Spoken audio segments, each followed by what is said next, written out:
40-year-old body. Yeah, that was going to be my point. Because when you look at Barry Bonds, when he was doing what he was doing, the steroids were just a suspicion, and he was still juicing at the time he passed Hank Aaron. You knew he was juicing.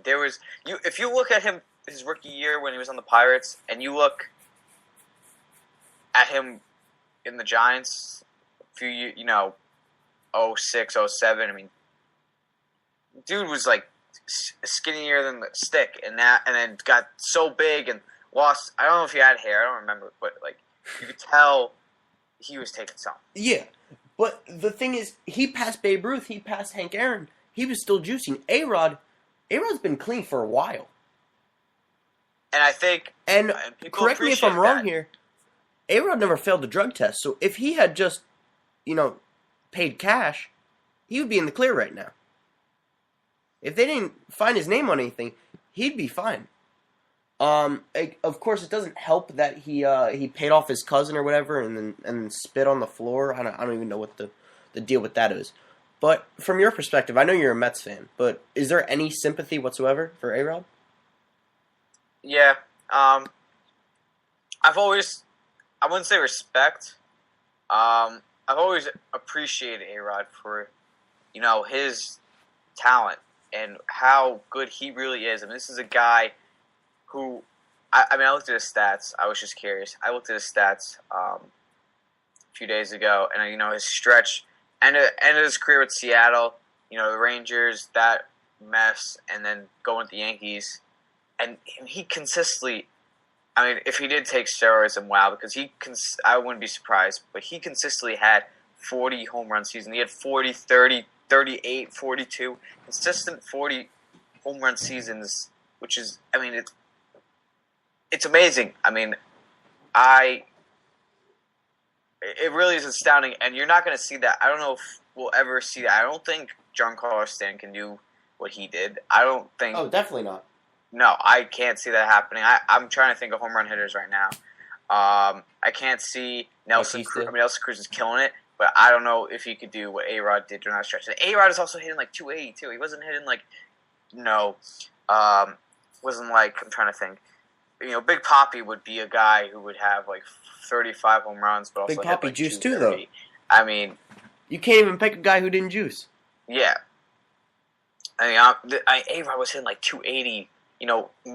Miguel Cabrera would be the only guy I could possibly think, but Miguel Cabrera isn't the athlete that A-Rod That's very is. True. The thing with A-Rod and Barry Bonds, though, is they were great players before they started. You know what? If A-Rod, let's say he took him in 03 and whatever he took him, I think if he never took steroids, he could have passed Barry Bonds. I doubt Barry Bonds. But he could probably get to where he is now. Pass it. I think because he wouldn't have been suspended and would have had those years. That's true. But he was clean before he got to the Yankees, right? He was clean the by Rangers. Well, that's what people thought, but he there came were to the allegations Yankees. I believe he came to the Yankees 03, 04? 04. He came to the Yankees 04, but in 03, that was the report. That was the first report that A-Rod had taken steroids during his MVP season in 2003 with the Rangers. That was the report. So he was clean. He he got was drugs clean by the World Series. That was all based in 03. I mean, the problem I have was if it was anyone else, I would feel bad for them because you know what, you got clean, you made a mistake. It's and now you're able to perform, show what you can do with just your natural talent. But the problem is, the dude's just a straight up bad person. Like I can't feel bad for him after He's also making the way he handled himself.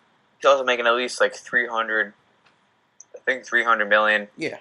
In his career, probably more 400 maybe. The way to he juice, had two big contracts, one with the Rangers and then the Yankee one.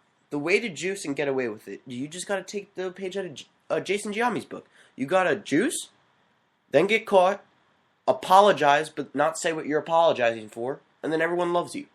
That's the way. Maybe you do it. You just do a Big Papi and get caught, just hit a grand slam in the postseason, and you're good. Everyone loves you. That's how you do it. And then barely speak English, and you're good. Have a documentary on yourself. So do you think, how far do you think A-Rod can go with these homers? I don't know. He's at 661. Babe Ruth was 715. 713, 714. Close, yeah. Maybe. Oh no, 714. Because 714. So, so he's at 661 now. So that means he has to hit around 60, or more than 60, like 80 home runs, 70 home runs from this year. Whenever to end his career. And I mean, I want to see if he can keep up his hitting right now. If he could have back-to-back 25 home run seasons, it's definitely a possibility. The dude is 40 years old, and I mean, this dude, he is A-Rod, but you don't know how long. Babe is as far as he's getting. I could definitely see an injury happening sometime from now to the end of his career.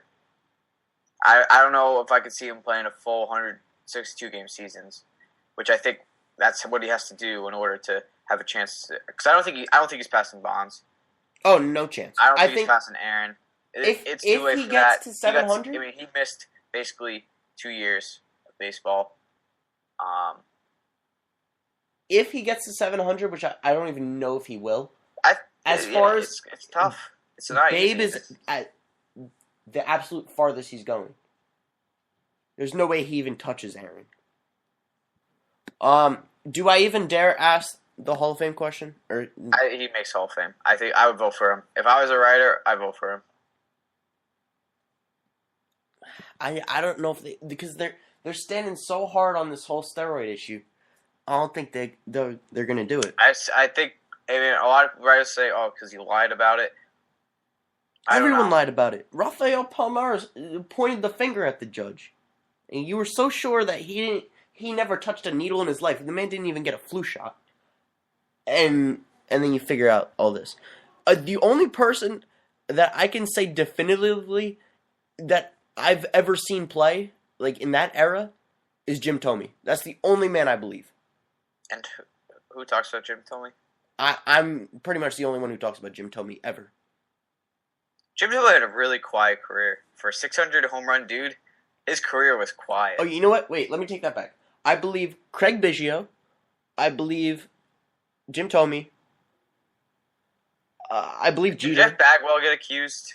Jeff Bagwell, I thought he got caught. I'm pretty sure he got caught. Maybe he got caught. Okay. It's hard to keep track. Like, all these dudes just get Big caught. Papi's been accused. Manny's Big been Papi accused. got caught.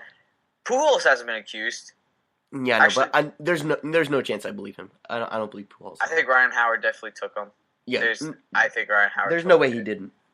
I mean, if he Bartolo, I mean, he was literally this. Howard was hitting. He won the rookie year, and then he won the MVP the very next year, and then he was hitting like 40 home runs, and then like the Mitchell report was kind of coming along, and people they're really cautious and strict on the rules, and maybe he stopped taking them, and he hasn't been the same since. Jose Bautista definitely juiced. I don't know about Jose because he really doesn't look different. Yeah, maybe Jose fixed his mechanic. He just had that spike in home runs, and I know it's a big spike, but I just I don't know. I just don't think there's evidence against him that could the show. problem is there's no evidence for them. Like, that's the point we're getting to in baseball. You're guilty until proven innocent. That's what it comes down to. Sammy Sosa probably not getting into the Hall, even though he never failed a drug test in his life. Well, Sammy Sosa, I think, took him. Yeah, everyone thinks that. Never failed the drug test in his life. Look at Mike Piazza. I'm not saying this because I'm a fan. I mean, seriously, look at Mike Piazza. He's being accused, and there's no evidence. But like you just said, you're guilty until proven innocent. And the writers are, not enough writers are voting for him. Hopefully he gets it next year because he was pretty close last year. But, I mean. And when are we going to start letting players vote? Why do we have these writers? Half of them haven't even played the game. They barely made their little league teams, let alone the majors. And they get to decide who's in the Hall. All right, Manfred, get on that. Yeah, I believe Rob Manfred's going to do something about that. He's going to do something about Pete Rose, because you're not going to let Mike Piazza in because you think he may have known somebody who could have taken steroids. We're not going to let Pete Rose in because he gambled on a game. He didn't even fix a game. But let's not even get started on that. Moving on to some happy news. The NBA playoffs are going on. Yeah.